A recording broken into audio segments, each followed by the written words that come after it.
अस्सलाम वालेकुम, मेरा नाम मोहम्मद आशिर है और आज की इस वीडियो में हम बात करेंगे कि कोई भी इंसान किस तरह से iOS को बेसिक लेवल से सीख सकता है। अगर आप इंटरेस्टेड हैं iOS प्रोग्रामिंग सीखने के लिए या ऐप बनाना चाहते हैं तो this will be best platform for you. और इसमें हम बिल्कुल ही बेसिक से स्टार्ट करेंगे। अगर एक छोटी क्लास का बच्चा भी प्रोग्रामिंग सीखना चाहता है और वो iOS सीखना चाहता है तो वो इसके थ्रू बहुत ही आसानी के साथ सीख सकता है। तो इनमें हम मल्टीपल पार्ट्स में डिवाइड करेंगे कि किस तरह से हम इसको बिल्कुल बेसिक को सीख सकते हैं। बेसिक सीखने के बाद हम किस तरह से इसको एडवांस लेवल पे ले जा सकते हैं और उससे पहले हम ये भी इसमें सीखेंगे कि how to build logic. Logic किस तरह से बनाते हैं, हम किस तरह से प्रोग्रामिंग का आगाज़ होता है, किस तरह से चीज़ों को सोचा जाता है। तो इसमें हम बिल्कुल ही बेसिक लेवल से स्टार्ट करने वाले हैं। तो सबसे पहले मैं ये बताता जाऊँ कि हम स्टार्ट लेंगे माई प्लेग्राउंड से। तो प्लेग्राउंड बेसिकली एप्पल ने इंट्रोड्यूस करवाया है। इसमें हम बहुत ही बेसिक लेवल पे प्रोग्रामिंग करके प्रोग्रामिंग को ईज़िली सीख सकते हैं। तो यहाँ पे एप्पल ने मल्टीपल प्लेटफॉर्म्स दिए हैं, मल्टीपल हमारे पास लेवल्स दिए हुए हैं, तो जिन पे आप जाके प्रोग्रामिंग ईज़िली सीख सकते हैं। लेवल लर्न टू कोड 1 जो है बिल्कुल ही बेसिक है, जिसमें हम क्या करेंगे कि फंडामेंटल्स सीखेंगे स्विफ्ट की। बेसिकली हमारे पास जो iOS है, आईफ़ोन ऐप डेवलपमेंट है, उसमें हमारे पास 2 लैंग्वेजेस यूज़ की जाती हैं मोस्टली जो है। अब स्विफ्ट यूआई पे भी हम कन्वर्ट हो रहे हैं, लेकिन पहले हमारे पास ऑब्जेक्टिव सी थी और स्विफ्ट थी। अब 2016 से स्विफ्ट ने मार्केट को बहुत ज़्यादा कैप्चर कर लिया, तो इसलिए ऑब्जेक्टिव सी डेप्रिकेट होती जा रही है। तो ज़्यादातर यहाँ पे लोग स्विफ्ट पर शिफ्ट होते जा रहे हैं। तो आजकल जो ट्रेंडिंग में है, जो ज़्यादा यूज़ की जाती है, वो स्विफ्ट है। एंड इसके मज़ीद भी अपडेट्स आ रही हैं, फ्रेमवर्क्स आ रहे हैं स्विफ्ट यूआई भी। तो वो जैसे जैसे मतलब अपडेट्स आती जाएंगी, वहाँ से चीज़ें भी उसमें एडअप होती जाती हैं। तो बहरहाल हम यहाँ पे स्विफ्ट सीखेंगे। अगर आप iOS प्रोग्रामिंग करना चाहते हैं तो स्विफ्ट आपके लिए बेस्ट लैंग्वेज है। तो अब हम यहाँ पे क्या करेंगे कि बिल्कुल ही बेसिक लेवल से स्टार्ट करेंगे और ये किस तरह से स्टार्ट होता है ये भी मैं आपको बताता जाऊँ। तो सबसे पहले हम क्या करेंगे, लर्न टू कोड 1 पे आएंगे, इसको ओपन कर लेते हैं। तो देखिए कि इसने यहाँ पर इसको डिफरेंट पार्ट्स में डिवाइड किया हुआ है। कॉमन है, फंक्शन है, फॉर लूप है, कंडीशनल कोड है, लॉजिक्स हैं, वाइल लूप्स हैं और एल्गोरिथम्स हैं। तो अगर तो आप बिल्कुल ही इनिशियल लेवल पे हैं और आप अपने कॉन्सेप्ट्स को रिपीट करना चाहते हैं, लूप के, इफ एल्स के, लॉजिकल्स के या वाइल के, एल्गोरिथम्स वगैरह के, तो उसके थ्रू हम बहुत इजीली इसको लर्न कर सकते हैं। तो इसमें हमारे पास यहाँ पर सबसे पहले कमांड दी हुई है। अब कमांड में हमारे पास यहाँ पे मल्टीपल स्टेप्स हैं। सबसे पहले ही हमें यहाँ पे इंट्रोडक्शन करवाता है इसका। तो इंट्रोडक्शन में हमारे पास इसने 8 फेजेस में इसको डिवाइड किया है। सबसे पहले हमारे पास क्या कहता है कि कमांड होती है। कमांड क्या करती है, उससे पहले यहाँ पे पूछता है कि have you ever followed a recipe to bake something delicious. तो यहाँ पे पूछ रहा है कि आपने कभी किसी रेसिपी को फॉलो किया है किसी भी मज़ेदार सी चीज़ को बनाने के लिए। तो डेफिनेटली हम मोस्ट ऑफ टाइम क्या करते हैं कि बुक्स को स्टडी करते हैं। बुक स्टडी करने के बाद तब हम खाना बनाते हैं, मल्टीपल डिशेस ट्राई करते हैं। तो समटाइम्स तो रिज़ल्ट बहुत अच्छा आ जाता है जब हम उसको ठीक से फॉलो करते हैं। जब हम ठीक से फॉलो नहीं करते या समथिंग कुछ खुद से ऐड करने की कोशिश करते हैं तो समटाइम ऐसा होता है कि रिज़ल्ट बहुत अच्छा आ जाता है, या समटाइम ऐसा भी होता है कि हमारे पास जो आउटपुट होती है वो बिल्कुल ही ख़राब आ जाती है। तो basically everything is depend on commands के आप किस तरह से कमांड्स को, इंस्ट्रक्शंस को फॉलो करते हैं। तो इसमें थर्ड फेज़ में ये बता रहा है कि और followed instruction to assemble something cool. या आपने कभी इंस्ट्रक्शंस को फॉलो किया है किसी कोई मज़ेदार सी कूल सी चीज़ बनाने के लिए। तो यहाँ पे देखिएगा बेसिकली इसने एक एग्जांपल दी है, इसमें 3 स्टेप्स रखे हैं, 1 2 3। कहता है जब आप इन 3 स्टेप्स को फॉलो करेंगे तो आपके पास क्या होगा कि ये गैजेट ऑसम सा गैजेट आपके पास बन जाएगा। तो कहता है कि जब आप इंस्ट्रक्शंस को फॉलो करते हैं और एक ऑर्डर में उसको फॉलो करते हैं तो जो रिज़ल्ट होते हैं वो आउटस्टैंडिंग्स होते हैं, वो आउट ऑफ इमेजिनेशंस होते हैं। तो इसी तरह यहाँ पे फिर ये कहता है कि आपने क्या किया, writing code allow you to create your own set of instruction for your device to carry out your goal is to figure out which instruction in which order which result in something great. तो इस तरह same यही चीज़ कह रहा है दोबारा।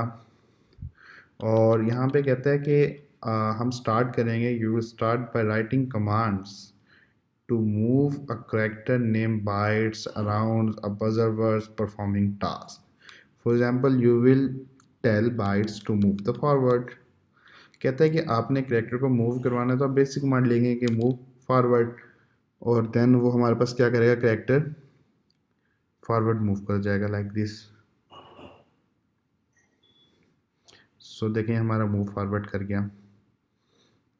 अच्छा जी, उसके बाद मूव फॉरवर्ड करने के बाद हम क्या करेंगे कि इसको यहाँ पे लिखेंगे कलेक्ट जेम, तो ये क्या करेगा, उसको पिक कर लेगा जेम को। तो इसी तरह कहते हैं notice the match together words code is punctuated and space like human language but commands have no space between the words. Okay, command always end with parameter. कहते हैं कमांड्स जो होती हैं वो एंड होती हैं पैरामीटर, और इसमें जो हमारे पास इसका बेसिकली ये लिखने का वे होता है। तो अभी तो क्योंकि आप बहुत इनिशियली हैं तो हम इसी को ही फॉलो करेंगे जो यहाँ पे देंगे। तो बाय द वे ये फंक्शन का नेम है कलेक्ट जेम, एक फंक्शन है जो कॉल हो रहा है जिसके अंदर फंक्शनलिटी परफॉर्म हो रही है, जो भी उसके अगेंस्ट कोड लिखा हुआ है।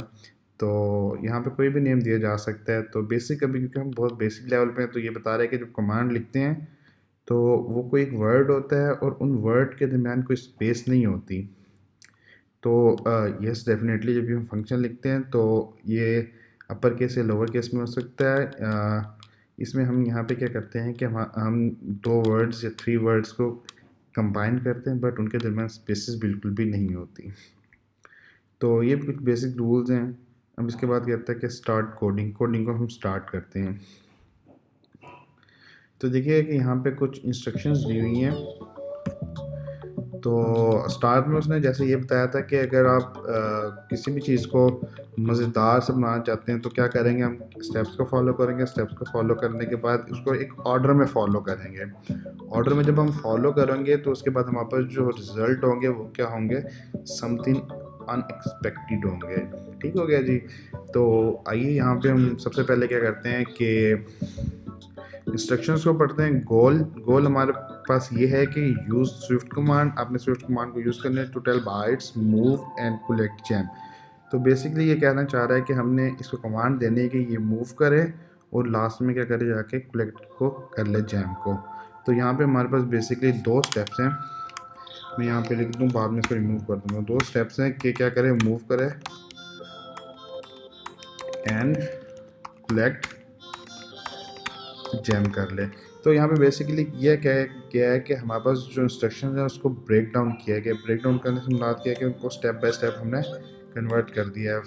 ये हमारे पास सेकंड इंस्ट्रक्शंस आ गई है, जो सेकंड रिक्वायरमेंट है उसकी, और this one is a first requirement. तो अच्छा जी, अब क्या कहता है कि your character bytes love to collect gem but can't do it alone. ठीक है, in this first puzzle you will need to write syntax, write swift commands to move byte across the puzzle word to collect a gem। सबसे पहले कहता है कि look for the gem in the puzzle word। आपने देखना है puzzle word को, ठीक है, और that is doing so enter the correct combination of move forward and collect gem। तो कहता है कि आपने कम्बिनेशन बनाना है आपकी अपनी मर्जी, जिस तरह से मर्जी में मूव फॉरवर्ड और कलेक्ट जेम के नाम से। तो उसके बाद ये कहता है कि जब आप बना लें तो फिर आपने क्या करना है कि run press run my code. तो यहाँ से फिर हम क्या करेंगे, इसको रन करवा देंगे। तो अभी ये देखिए कि हमने इसमें जो सिंटैक्स है वो ठीक नहीं है क्योंकि हमने अपनी मर्जी से वर्ड्स लिखे थे। तो इस वजह से वो कह रहा है कि ये हमारे पास क्या है, सिंटैक्स इशू है, तो आप ये अलाउ नहीं करवा सकते। मैं इसको रिमूव कर देता हूँ। अब हमने क्या करना है कि एक कम्बिनेशन बनाना है इसको मूव फॉरवर्ड का एंड कलेक्ट जैम का। तो सबसे पहले हम क्या करते हैं कि इसको मूव फॉरवर्ड का एक स्टेप देके देखते हैं कि कहाँ तक मूव करते हैं। अब यहाँ पे हमने इसको चेक करना है। ओके, तो ये हमारे पास क्या है कि एक स्टेप मूव जा रहा है। ठीक है, अब हम क्या करते हैं कि इसको कहते हैं मूव फॉरवर्ड एक स्टेप, फिर मूव फॉरवर्ड करें दो step and now we check it. अब देखिएगा स्टार्ट से आएगा कि फर्स्ट स्टेप यहाँ लिए, देन सेकंड स्टेप में मूव अप कर गया, और अब देखते हैं कि हम ये कलेक्ट करता है ये जेम या नहीं, एंड देन कलेक्ट कर ले जेम को। अब दोबारा स्टार्ट से आएगा क्योंकि जब भी हम कोड रन करते हैं तो हमारा फर्स्ट कमांड से चलता है। फर्स्ट कमांड हमने ये परफॉर्म की, second and then.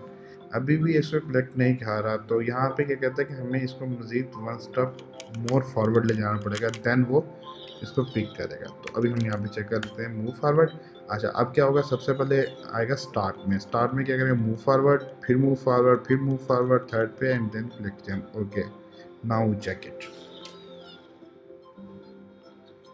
Move forward, move forward, move forward, and then select the gem. So कहता है congratulations, you have written your first line of code Swift, but performed command you wrote did exactly what you asked in exactly the order that you specified. तो वही बात कर रहा है कि आपने क्या किया है कि आपने जो कमांड लिखी है ऑर्डर में लिखी है, सही वे से सही तरीके के साथ लिखी है, जिसकी वजह से क्या है कि आपको एक आउटस्टैंडिंग रिजल्ट मिल गया। तो दोस्तों उम्मीद करता हूँ कि ये वीडियो अच्छी लगी होगी।